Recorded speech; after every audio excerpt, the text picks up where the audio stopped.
welcome to the newest episode of Borderline Podcast Disorder. Hope you had a nice week so far, and I hope you will have a great weekend. Starting this week, basically, I'll be going back to posting one episode a week, and based on the fact that I need to manage myself, or not myself, but I just need to manage things better. And I've comedy starting to pick up again, and I've got some more shows, and it's a lot going on. So we're going to one show every Monday. But anyway, please, and I hope you do enjoy this amazing episode. I'm so excited by it. But before we delve into that, um, it's been a rough time, I think, for sleeping, especially for someone like me. I got a bit of I got some like weight, more weight, I guess, than I wish I did. But and then because of the um, humidity in the last couple of weeks, it's been just so wild to just not feel like I'm either sweating to death, or when I'm sleeping I just I can't sleep. I wake up almost suffocating. I tried those nasal strips. I don't know if anyone's seen them. I've been recommended by I can't even remember by whom. I think it was someone that I've talked about in work, and they told me about the nasal strips. And yeah, I've been wearing one every night when I go to bed. And look, I don't know. I feel like it's made some sort of a difference for sure. But again, I guess I can breathe properly, but I'm still just so sweaty, man. And I just feel like I'm sliding out of bed every occasion that I have. And for that, I slept on the couch almost every night last week, which was interesting because sometimes I do miss sarma and pickle, coming to bed and cuddling. But then in the other hand, I uh, I also miss a good night's sleep. But hopefully the summer is gonna be over. I live in England. I live in London, so it's not like it's gonna last forever. I know that for a fact. Shows wise, I will hopefully have some great news because I'm still waiting to confirm the dates for when I will put on a longer show, because I basically want to showcase what material I have for now. And I'm just waiting for the venues to basically a venue of the ones that I've contacted to confirm with that I can put on the show. That should be in September. So I'll keep you posted for anyone listening from London. Although, again, I feel like we have so many more people listening from the United States. So I wouldn't imagine you'd come down for this. But in case you do, you will see it on my social media when the show is going to happen. Hopefully, shows. I'm trying to put two every. Yeah, I'm basically trying to do 2 weekends in a row, an hour show where I'll do 20 minutes. But enough of that as well. I um, I don't know, but I feel like I'm getting on with my therapist quite well recently. Although a few months ago I kind of thought that I'd have to say goodbye to her because I didn't feel like we are getting on too well. However, um, it's kind of things have changed a lot, or it feels like it. It feels like I've improved in some respects. I've managed to do a lot of pros and cons in the last couple of weeks. I've managed to, I think, based on the whole sleeping problem, I've managed to see my vulnerability factors so much easier. And I'm always open minded, and I'm always thinking about how that how my lack of good sleep can affect me and my decisions, and I guess the way I feel things during the day. So I try to take it a little bit easier, and I try to, and I found myself doing it already, where I just I try to not fall into making rush decisions, and that was very positive. You know, I had a conversation about I guess not, yeah, about addiction with a friend of mine this weekend, and it was eye opening, because we kind of we are kind of similar in some aspects, where I always used to say that, or I still say it, that I feel like I have an addictive personality, and I've noticed that, because to me it was never whatever it was, whenever it is, and even now when I'm doing so much golf videos, watching, and running, and gigging, and even the podcast. The way I kind of delve into it, and I just give so much to it, and I get so almost like tunnel vision, um, focused on something. uh, in the past, this used to be, my gambling used to be the I still sometimes, sadly, I do have the impulsive, purchases, but I've been smoking. I used to drink a lot, and I used to, it's something that I've addressed a little bit more now on my stand up recently. I did have my fair share with drug use, but again, it was never the need for that. It was just the need for doing something. It didn't matter what it was. I never felt like I needed one thing. Like, I've never saw myself as an addictive, like as a smoker, in the sense of, oh, I'm dying for a cigarette. It was more the case of, I need to do something, and this looks like it might work, and it gives me a bit of a thrill, or it makes me um feel something else, even for a short while. I'm gonna do it anyway.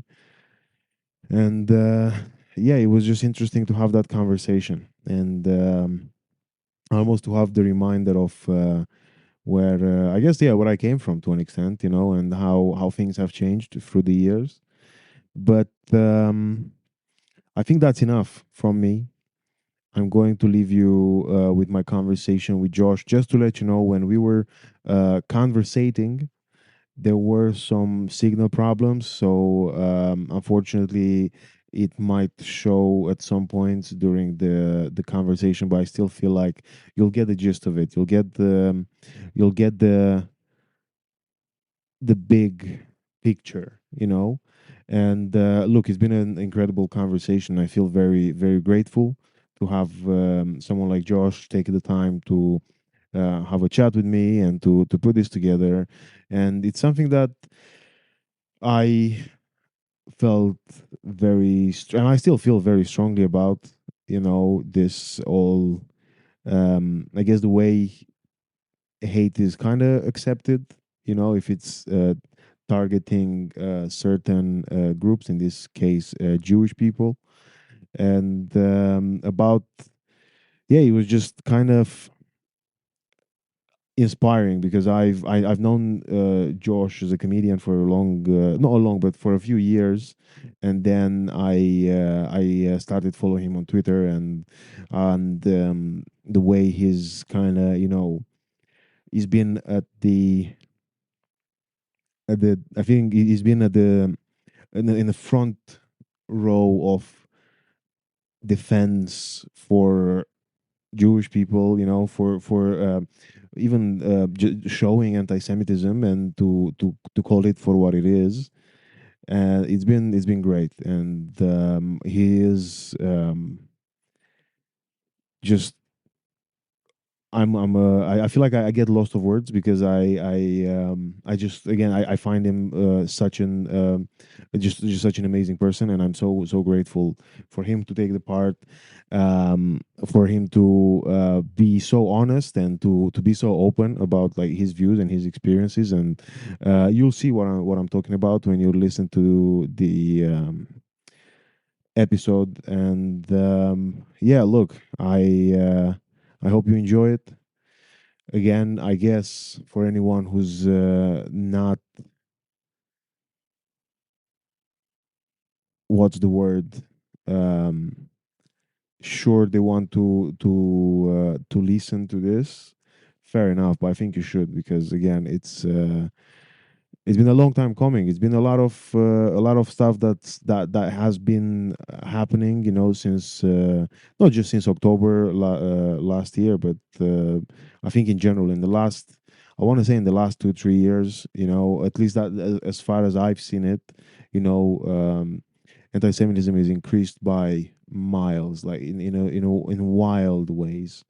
And I kind of, you know, grew up seeing it as well. And then it wasn't again, there were always, you know, snippets of it like here and there, and you learn to kind of, you know, live with it and be like, okay, it is what it is, you know. It's happening. This is the way, sadly, the way things works, you know. Some people have different ways of showing their points of views and stuff like that. But then the escalations now have just been ridiculous, and the lack of empathy and support from people, it's been something that's really been heartbreaking. You know, I don't think it's just the case of talking about the the people, the front lines, you know, the ones who are doing the Nazi salutes, and the ones who are, you know, wishing for the death of Israel and Jewish people, or whatever, you know, it is the ones who choose to ignore that. And I think even worse, the ones who are choosing to be blind at it, and in some cases defend those people. That's really heartbreaking. And sadly, it's just something that we kind of have to put up with. So because of that, you got to put up with this, with listening to this conversation, because again, there were brilliant things said and brilliant topics discussed. And look, enjoy the conversation. If it's not for you, I get it. But for anyone listening, I appreciate you. And yeah, enjoy. I'll see you, or you hear from me at the end.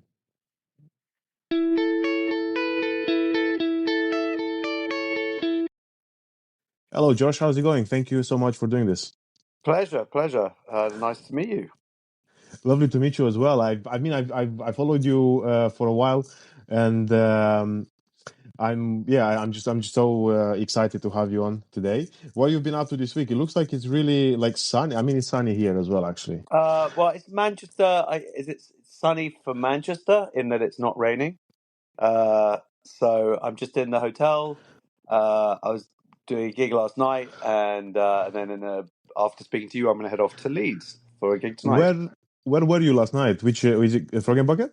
It was the first night of Comedy Unleashed, which is a comedy club set up.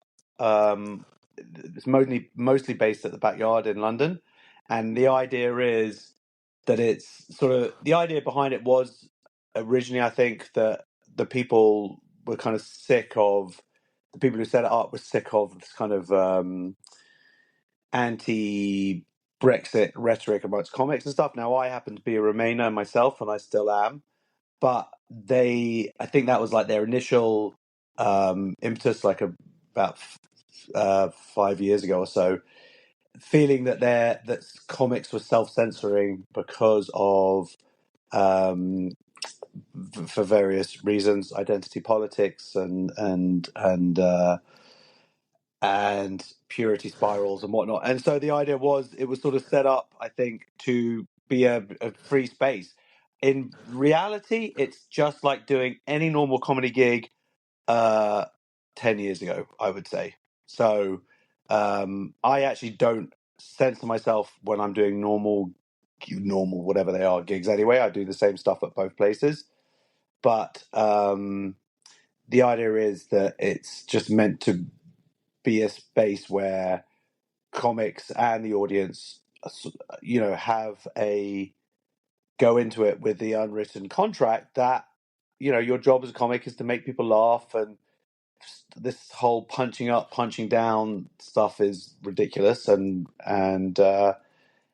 you should be able to joke about whatever you like as long as it's funny. I mean, I'm not, it's, and I think the critics of it put it out as like somehow hateful, uh, but that's just not the case. It's just, and so a lot of people there from the Free Speech Union and a lot of TERFs involved in the whole gender critical debate, and it's great. It was really fun. So it was the first night last night in Manchester at this venue just around the corner, and it was 250 people or something, and it was packed, and just the audience was just so happy. I think a lot of people out there a lot have sort of felt uh, somewhat squished by this whole uh, desire for um, comics to jokes to not offend anybody, or something, or at least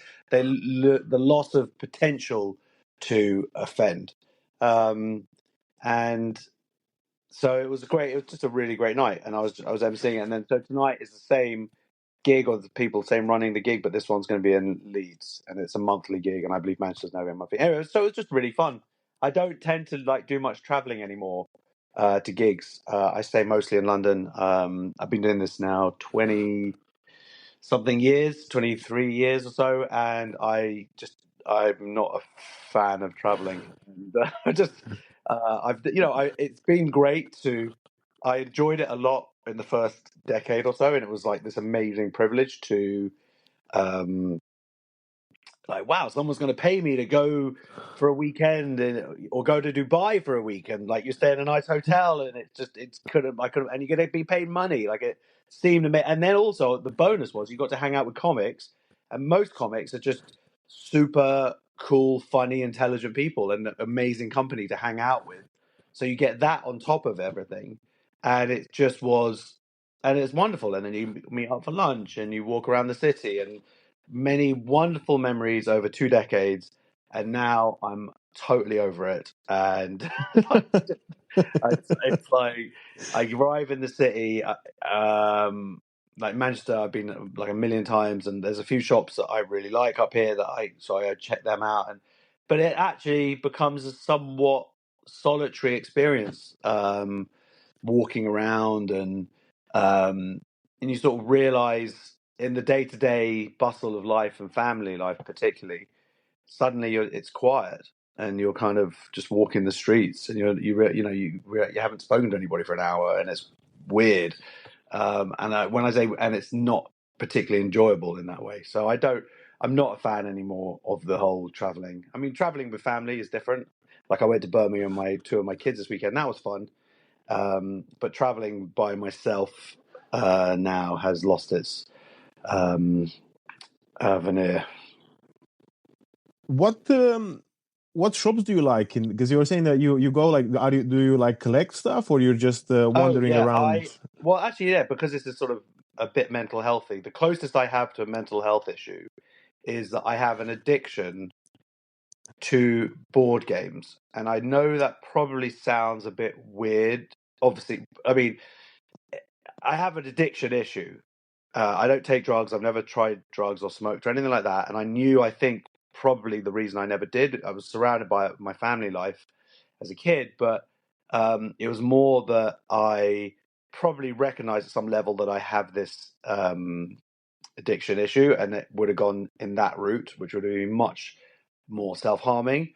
But then I've always collected comic books and and books and then DVDs and Blu-rays, and so all those things I've always done, but there was always a limit to it in the there are only a certain number of comics that are made each week, or there are only a certain number, and there was a financial limit, so I could afford it, and the space impact wasn't that great.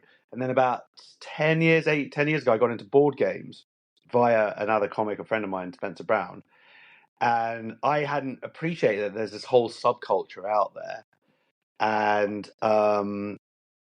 it is a huge, huge industry around the world. And so I went to a board game convention this last weekend with two of my kids. It was great fun. We're into this game now called Star Wars Unlimited, which is this card game. It's like Magic the Gathering, but Star Wars basically, but I think better. It's all sort of streamlined. But the problem with board games is they're really expensive, number one. Um, you know, average maybe 30 quid, 40 quid, 50 quid. Some games I paid 200 quid for. Like it's really expensive. They Oh take up a lot wow. of physical space.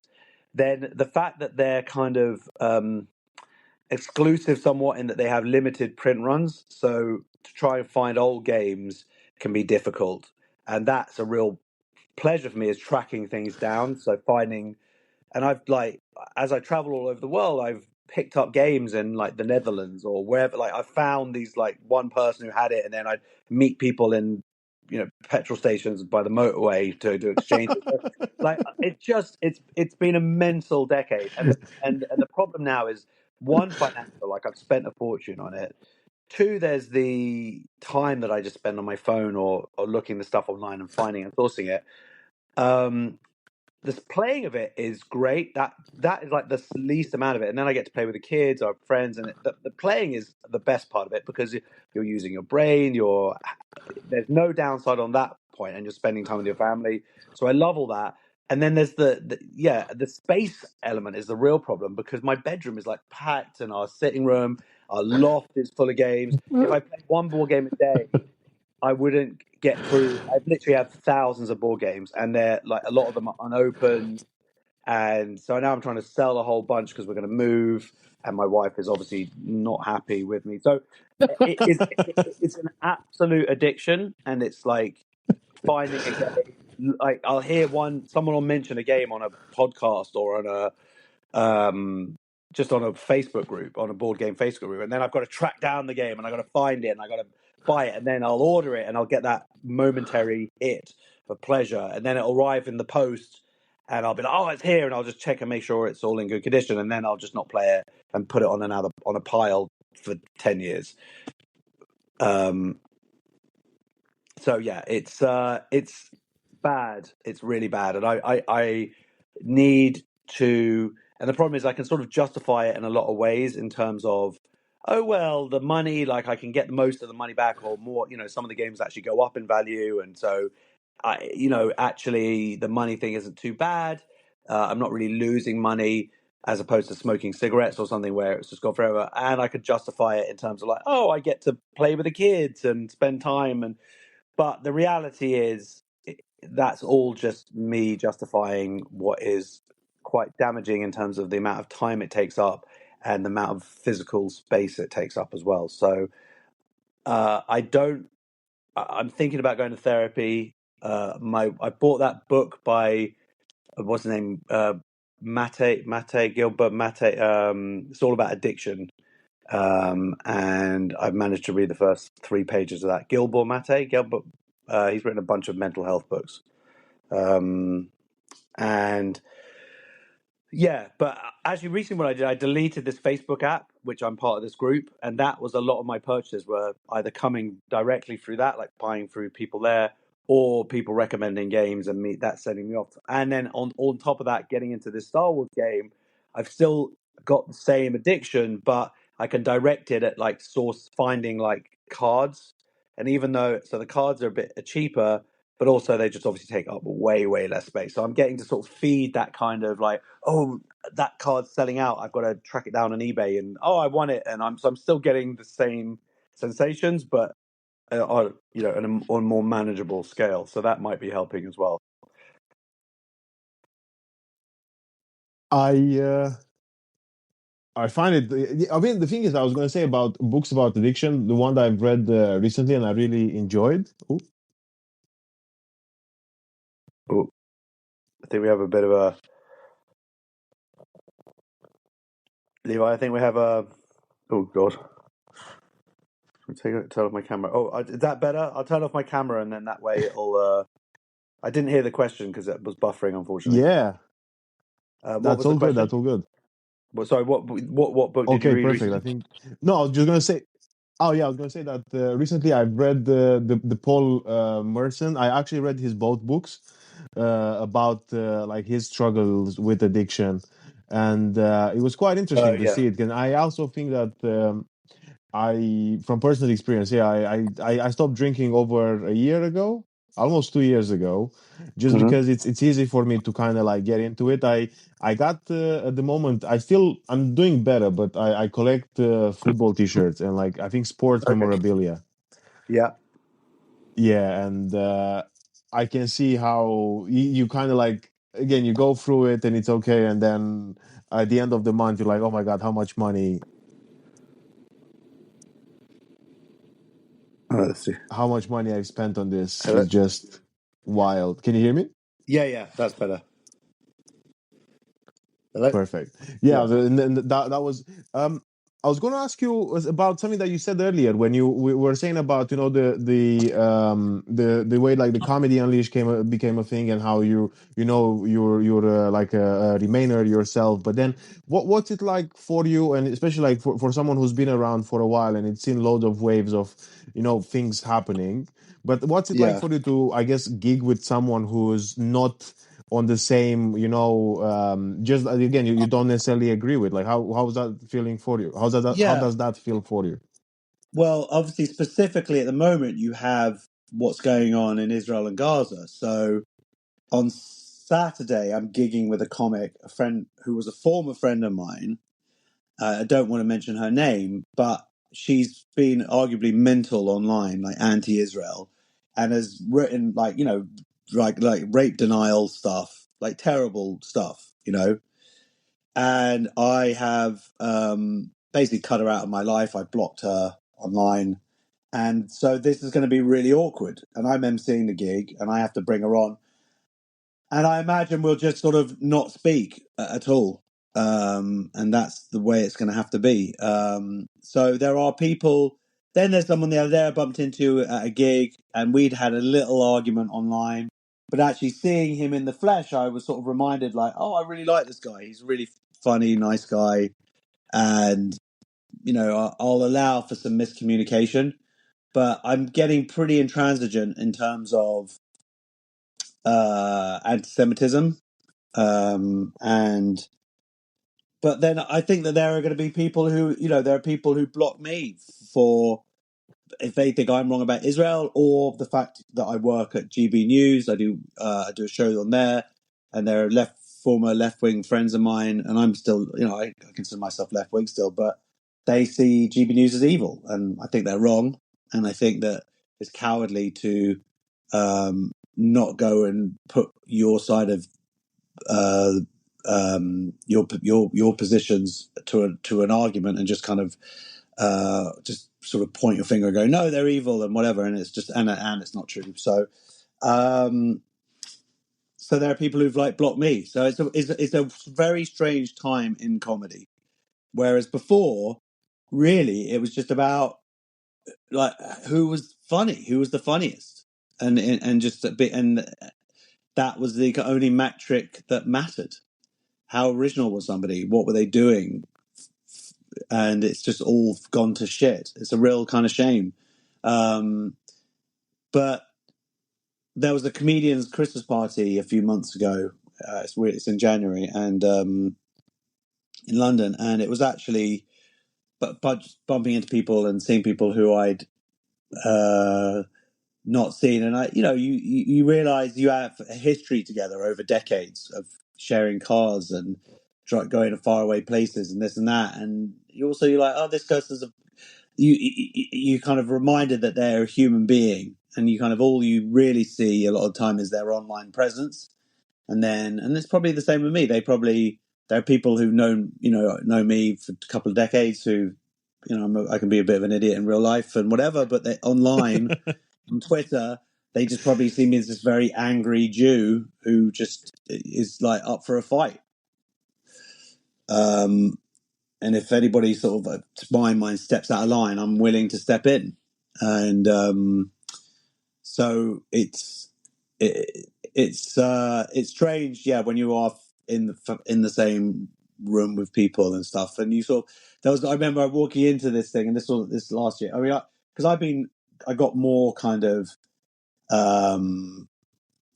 hardcore, I guess, like around the Corbyn time, and like that was really tough because I've always been a Labour guy, and then I was like calling out people in Labour and calling out the anti-Semitism on the left, and then just all these people just were like going, "Well, you're a Tory now, or you're this and that." It's like, no, I'm just they couldn't accept that there was an issue with anti-Semitism on the left. Like it wouldn't register for them because they either anti-Semitic themselves, or B, it messed with their sense of moral superiority. That their team also had issues. Like it was always like, oh, the Tories are evil, the Tories are scum, and then suddenly it was like, oh, Labour are racist as well, and they couldn't handle it, and so it was easier for them to sort of, you're just you're just like part of the Israel lobby, or you're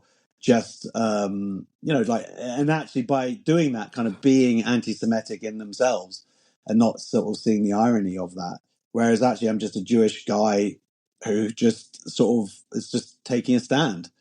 But for them, it's like got to be conspiracy theory, or that Jews want to pay less taxes. There's got Sophie Hagen, who's a sort of very, for a better word, a woke comic. Sort of her whole shtick is about, be kind and queer politics and this and that. Put out a tremendously anti-Semitic tweet in the run-up to the 2019 election, and then apologized and was very mealy mad. But the gist of it was that Jews didn't want to pay tax. It's all bullshit, and Jews just didn't want to pay taxes. That was the gist of her tweet, if I remember correctly. And then she blocked me. I called her out. She blocked me, and she was like going to meet up with a bunch of Jewish comics afterwards and be educated, and all this stuff. But she never did. And then she actually doubled down on a tweet sort of a week later. So that level of hypocrisy. I don't claim to be a wonderful human being. I try to be moral in my life, and I try to be a nice person. And if you meet me, and and a good father and husband and friend, but I don't claim any kind of moral superiority in that way. But the people, that's what wound me up with these sort of those people who did that. They were the Be Kind Brigade. They were the good people, and then they just turned out to be a bunch of fucking racists, and couldn't in any way acknowledge their inherent anti-Semitism, and you'd kind of. And then would sort of double down on it. And it was like, look, we all have blind spots. Nobody's perfect, but they really do think that their shit doesn't stink. And then go out and cancel other people for smelly poo. I don't know what the fuck. It was upsetting time. Anyway, to go back to the story, someone, this guy who was sort of like, he was a comic, but I think he went off to America, not like successfully, but he wasn't a great comic at all. But we'd gig together a lot over like the decade, 15 years or so. And then we'd got into arguments online over these issues. And it got like to the point where I was like calling him out for being an anti-Semitic, and he had some things in the past. And he was like, when I see you, I'm gonna basically physically, like, I'm gonna beat you up, or that was the gist of the altercation. And I was like, yeah, mate, bring it on, whatever. Anyway, the funny thing was, I bumped into him at this Christmas party, or walking in. I was like, oh, hey, mate, how you doing? Because I'd just totally forgotten how mental it had been 2 years before with him online. And he was like, oh, yeah, good, how are you? I was like, yeah, cool, all right, see you down there. And then only later, though, I was like, oh my God, like the last time we'd communicated, it was like, he said he was going to kick my head in, and I was like, yeah, whatever. So but when you're confronted with the physical presence of somebody, or even just speaking on the phone, you're just like, oh yeah, this is I like this person, or I don't, or whatever, but or at the very least, like, oh, they're a human being, and of course that is the medium of social media and how it literally dehumanizes you, and so you it's nice to be back in the physical presence of people, and then it can be a bit sad because then you'll remember like what someone says and you're like, oh yeah, shit, that person's a dick. Well, this is something that I struggle with at the moment at times. Where you're kind of like you see someone and you're like, they kind of like again they said something uh, silly, but in the regard of like being wrong and also either anti-Semitic or racist in any way, and then Mm, like again there is a reminder of seeing that person physically like, oh, what, actually I like this person, but then there is so much confliction. I don't know if it's mm, happening to you, but like at least in my case, I yeah, get into like such an and I think especially because being like a very new comedian and kind of being a part of like a different way where I feel like I don't know what it's like, but it sounds like everyone has been there where everyone loads of people everyone loves to have to get involved in one way or another and have a belief or an opinion, and mm, it's kind of there, and then you can't like I try to dodge it as much as possible. I only use Instagram to like post stuff. I don't really check other people's things just because I yeah, try to like stay just to like not upset myself, I guess. But then yeah, the question is the thing is, was it I don't know, was it like is this would you say is this a new thing, or was it like has it always been to a certain extent where you get people that say you get conflicted by, but yet you again you got to work with, you got to do yeah. it, and or is it amplified now or like in these recent years more, I guess, even because of like you said the social media thing, with dehumanizing, like kind of not almost making you not think that there is an actual person behind the said tweet, Yeah. message, etc. Yeah, it's look, anti-Semitism's always been there, and I've always received it either from audience members, like over the 20 years. Obviously, now things have gone mental, but at the same time, and comedians have said some very stupid things to me, like arguably anti-Semitic things, and I've just kind of either called them out at the time, or there's always the stupid stuff, the cheap stuff, those kind of things, and or people try it, but you kind of, I think one thing is you have to read intent, like are they just clumsily trying to like banter with you? Is it coming from one second, mate? So it's off. Is it coming from? Sorry, I'm just doing. One second. Hello. Sorry. Okay. Sorry. Thank you. Sorry. Are they trying to banter? That was the hotel thing. Uh, are they trying to banter with you? Is it coming? Are they a genuine anti-Semite? What can I do about it? So there's all these um, and allowances, and also just a sort of recognition that a lot of people are anti-Semitic, uh, either through lack of education, or it just is sort of such an intrinsic part of Western culture. It's so subliminal, it's so deep that you have to sort of make some allowances for it. And I always kind of have, I've called people out. Like I say, I have also called people out, but you just have to read each moment, uh, and also just kind of have to just accept that there's going to be a certain level of anti-Semitism out there, and I guess what then really then takes it to the next level for me is the gaslighting of it and the utter denial of it, and then the scale. So now you have people virtue signaling their moral superiority by being anti-Semitic, and that's where I draw the line at speaking up and acceptance. you know, because I'll take a certain amount just because you're just a pragmatist living in a world and prejudice exists and people are ignorant and you can't win every battle and all of that. What the compromises that we have to do to survive, and I'm sure that it's exactly the same.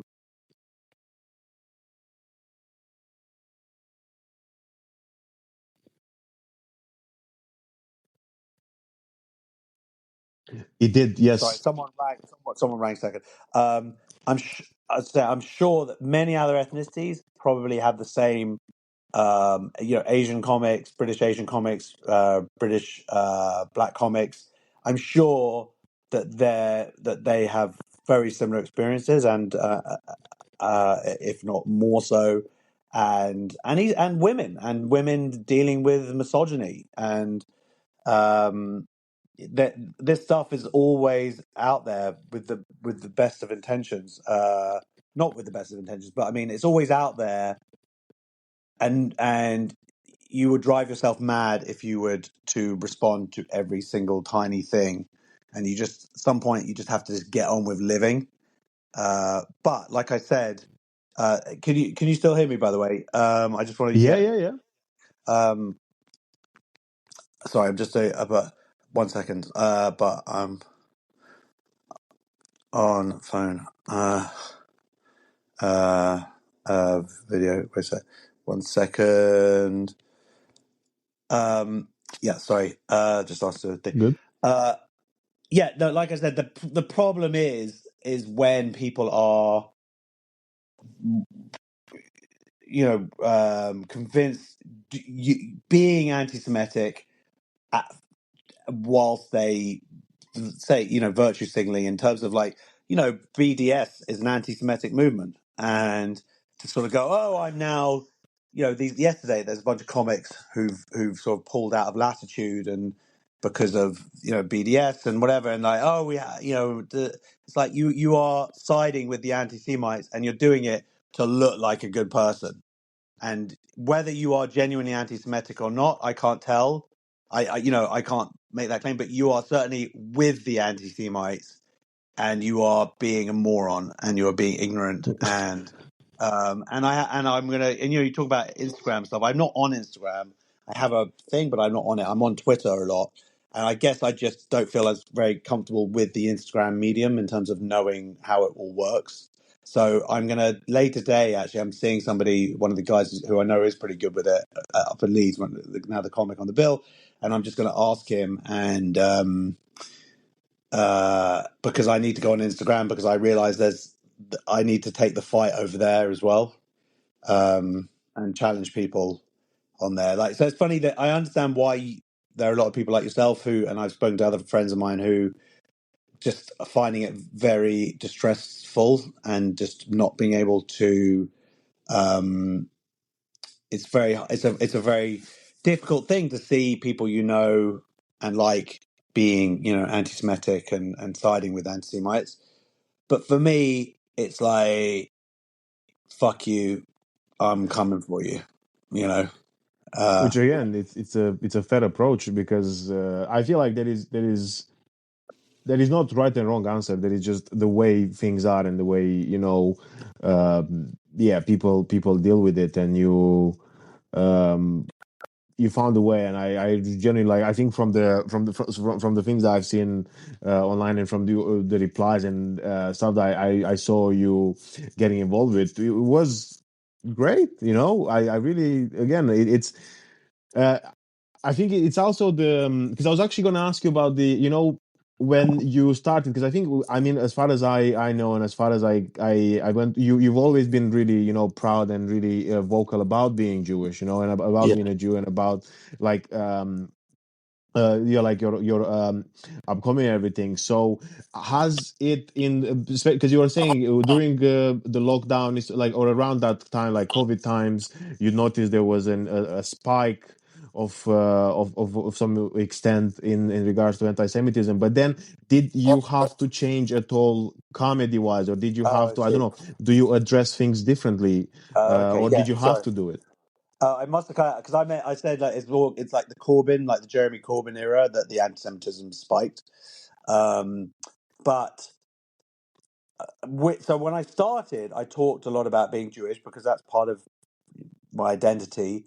It was unusual in that there were other comics who mentioned it, but I don't know if they made it as much of their set than I did.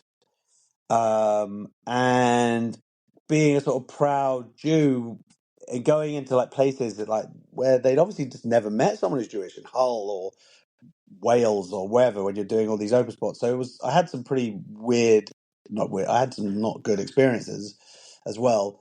And I think people were sort of a bit baffled. Like I remember, I'd be doing gigs and it would be going lovely. And then I'd go, oh, so I'm Jewish. And then the energy would change. It was a bit weird. And I couldn't really put a finger on it. And also I think I did Jewish gigs as well, some Jewish gigs. And I think they were a bit bemused because at the time, it's different maybe now, but at the time, it felt like British Jews were very much like, okay, um, were like, oh, we just don't want to make trouble. Like we want to hang back. They be Jewish, but not shove it in people's faces. And I was much more sort of like, much more like I'm a Jew, and that was strange. Then what happened weirdly is it kind of actually I stopped doing it, and it happened organically when I had kids, and then I started talking more about being a parent and being a husband, and that kind of really took over. I stopped doing the Jewish stuff uh, for like a decade, and weirdly, and I remember some guy who hadn't seen me for a few years. I remember going on a Nottingham Glee, and he was emceeing, but he obviously hadn't watched my set. And he went on after me and he goes, yeah, speaking of Jews, and then sort of went into this thing and it went round very well, like went down badly. And I said, they don't know I'm Jewish. So I didn't say I was Jewish, like, because he hadn't watched my set. He hadn't seen that. So it was pretty, funny. Uh, so, but then obviously I bought it back now. I bought it back because I feel like it's important to be on stage with my wearing my Mogen David and being a proud Jew and being an unapologetic Jew at this time. And actually, I haven't had any kind of issues being on stage at all. It's all been fine. And I suspect that whilst there is a very vocal group of far left activists and students and Islamists and their sympathizers,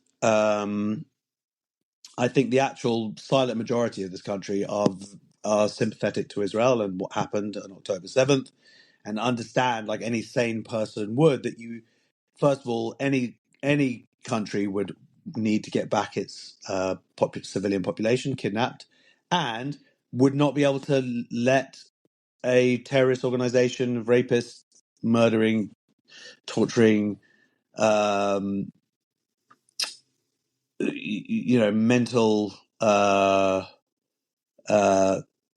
what's the word?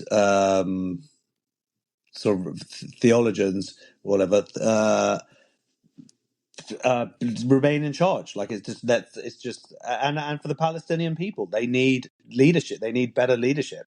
The Hamas is never going to make peace or anything. If the Palestinian people want as the two-state solution, if they want their own state, then obviously it's not going to happen under Hamas. Is the point? So Hamas has to go, and the Palestinian people need to.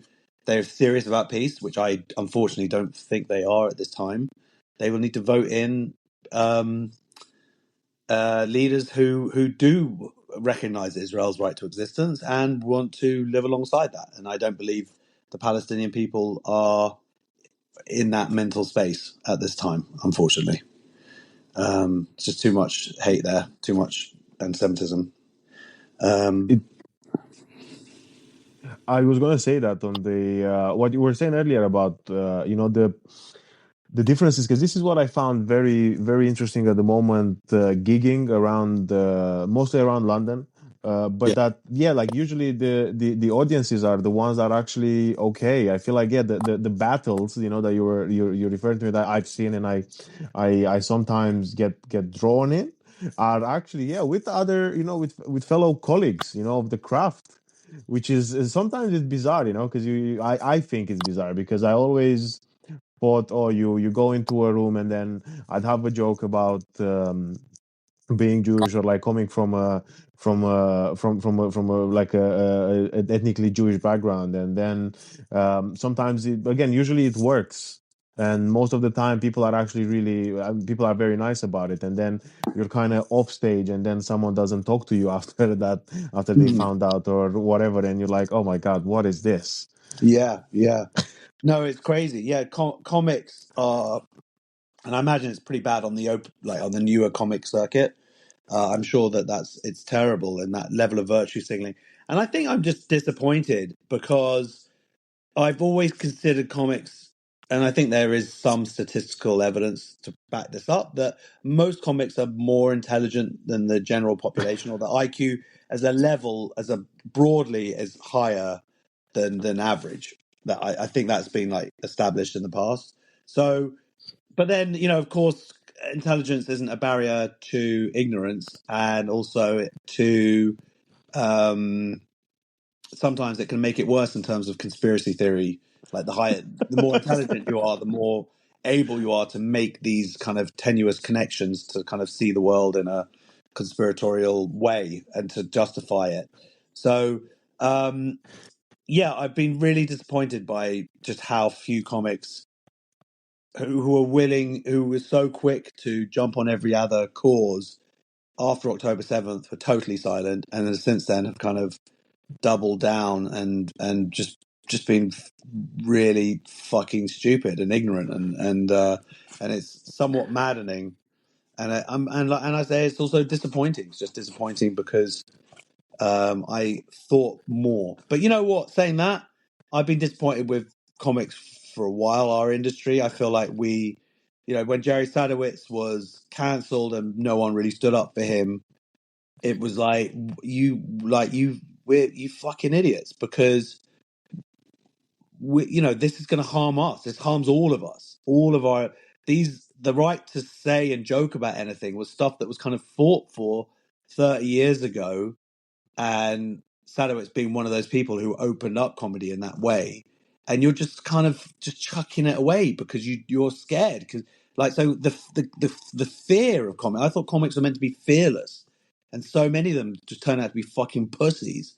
And then I thought comics are meant to be truth tellers to some degree, or reveal truth about the world, and then comics have just kind of like shut their mouth about the whole, like the whole gender debate, and and actually not only just shut their mouths, but have like gone along with it and deliberately misconstrued or misrepresented the facts of, oh, that person's a bigot now because, like, Graham Linehan or whatever, because he's standing up for women's rights and um doesn't, and the rights of children to not be medicalized down this social contagion, and it's all panned out exactly as he said, and others, and including myself, and yet we were somehow villains, but him more so. I mean, he had more to lose, much more successful career, and higher profile, and just to see Oh. that he was just villainized in such a way by people I like and respect, for used to anyway, has been very, very disappointing. And they're still going at it. People like Robin Ince and whoever. It's like, are you fucking mental? Like, the evidence is now out there. Children are being medicalized because of this fucking social contagion, and they're autistic or they're gay, and these drugs have real long life-term impact, detrimental impact, and you've sort of signed up to this whole thing, and you now not backtracking, and they're doubling down, and you're like, I thought you were all about following the science, and now suddenly they're not because it, God forbid, they should accept that they were wrong about something.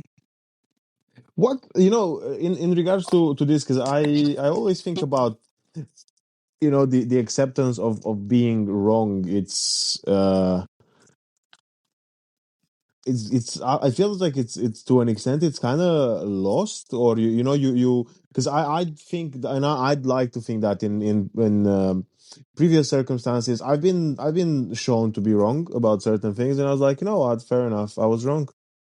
And you take it on board, and you move on. While and I feel, again, especially with the political, like with the Israel Gaza situation at the moment, Yeah. it's a lot of not accepting the possibility of actually being wrong, as if, because Mm. I believe that something doesn't have to be true 100% right, but it's Mm. also not 100% wrong. There is room for um what do you call it? Nuance. There is, yeah, for Yeah. nuance. But then now it almost feels like lots of conversations are going there, where it's, the acceptance of being wrong, whether it's again on a big issue or a small issue, or it's like I don't know, like, for example, Mm. there was a thing at the moment with, like, the number of, like, people dying and things like that, where it's almost like you'd rather, I feel like sometimes you follow, some people follow things so blindly that Yeah. it actually then destroys the whole, like, even if say an hour ago I thought that, oh, maybe you have a point, Mm. when you start not accepting any cracks at all which are visible in the said theory, then it Yeah. destroys the whole theory. Yeah. No. No. Yeah. Well, I think it. Like I said, it's part. Maybe it's because a lot of comics can be intelligent, and so they're able to make even more intellectual leaps to kind of just to fill those cracks.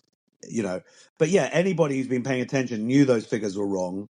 They're being supplied by Hamas. It was proved early on that they were statistically impossible the way they were coming in, and then Hamas denied it, and then now the UN did. But yet these people will still cling to 35,000, 40,000 dead, and you're like, not accepting that any terrorists have been killed. And the reality is, it's it's I what from my last understanding of it, it was about sort of 14,000 um, Hamas operatives and possibly about 10,000 civilians. Now that's still a tragedy. 10,000 people. That's a lot of civilians.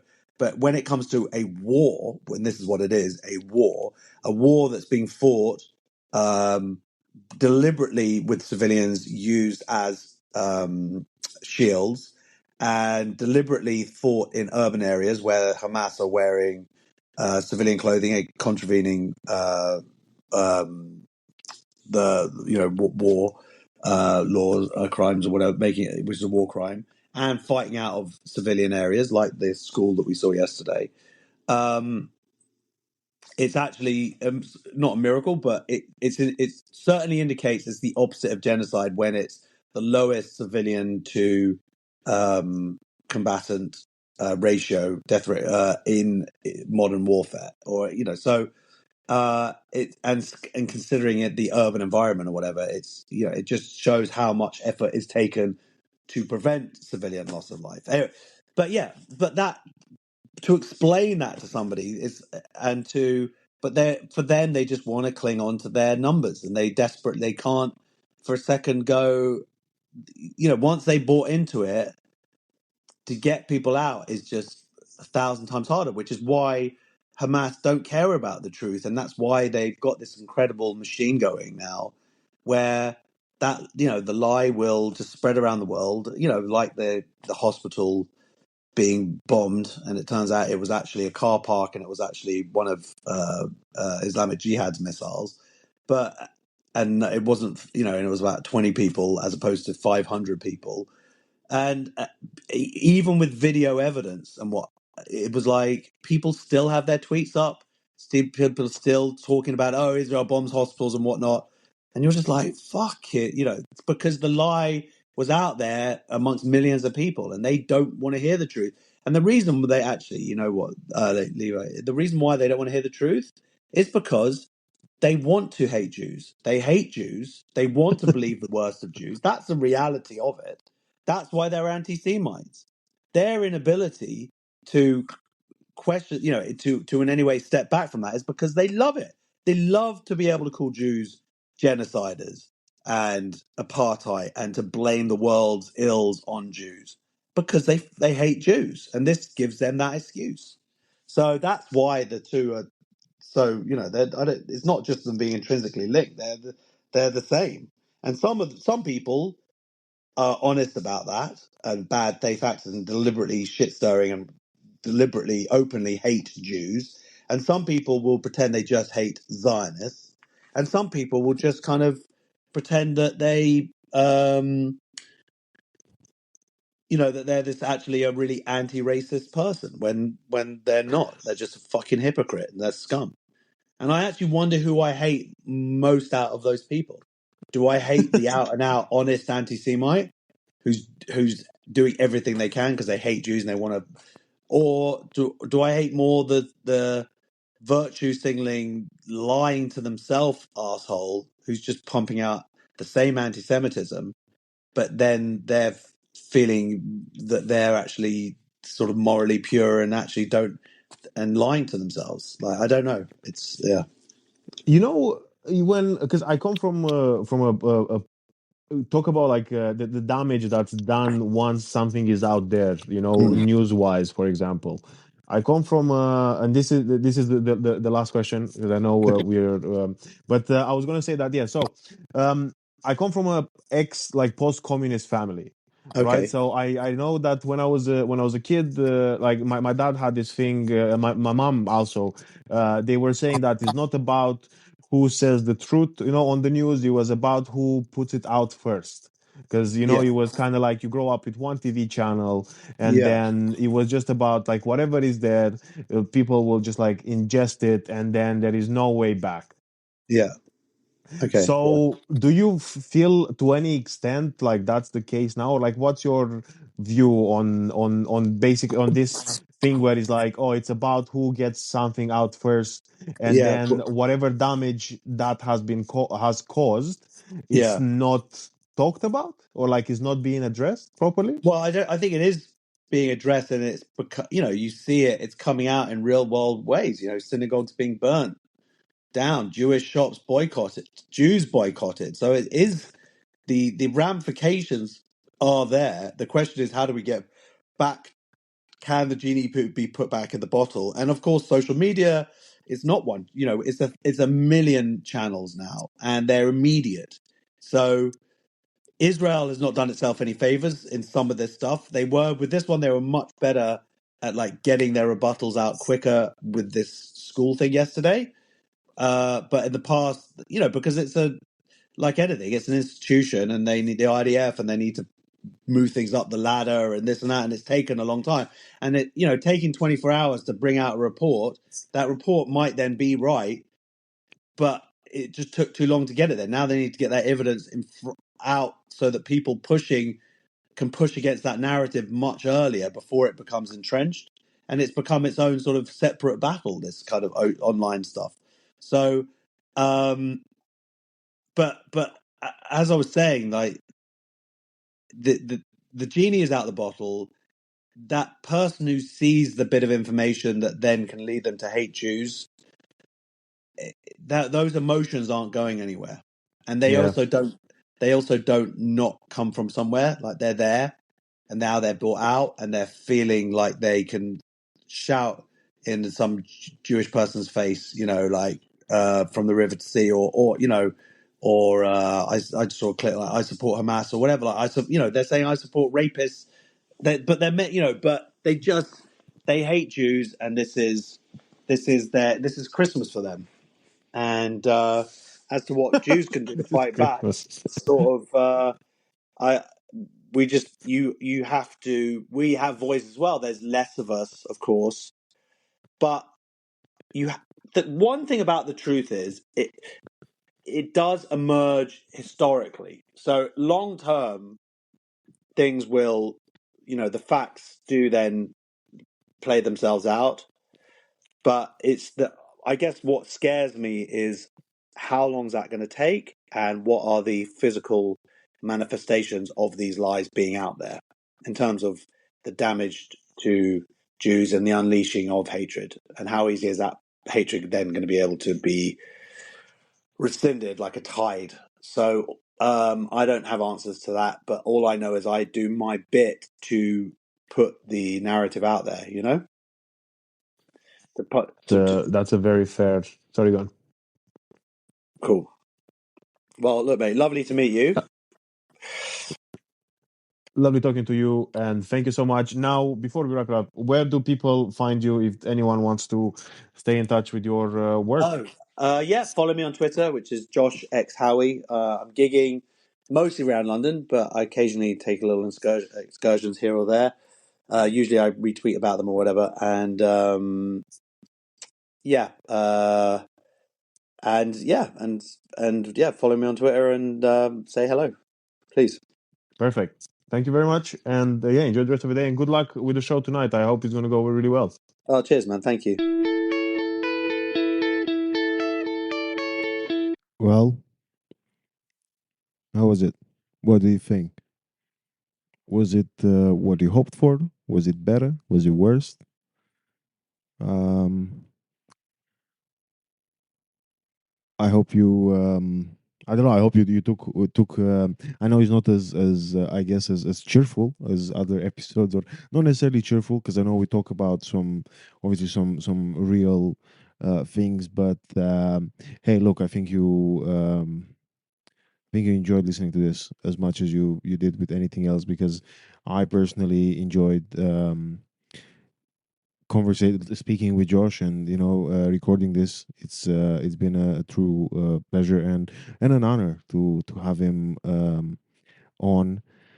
Now, what was gonna say? Yes. So again, as I mentioned at the beginning, you'll hear back from us on or from me on Monday, or with an episode that will be launched or announced or whatever you want to call it on Monday. And we're going back to, at least for the time being, we're going back to the schedule of one episode per week. And again, unless something happens in regards to book announcements, or there are some exciting things, and then there are some huge or big names that are coming on. Some are confirmed, some I'm waiting to confirm, to be confirmed. But yeah, look, that's it from me, from Pickle, from Sarma. We're gonna enjoy the weekend for sure. I hope you do too. And until next week, look after yourselves and stay skillful.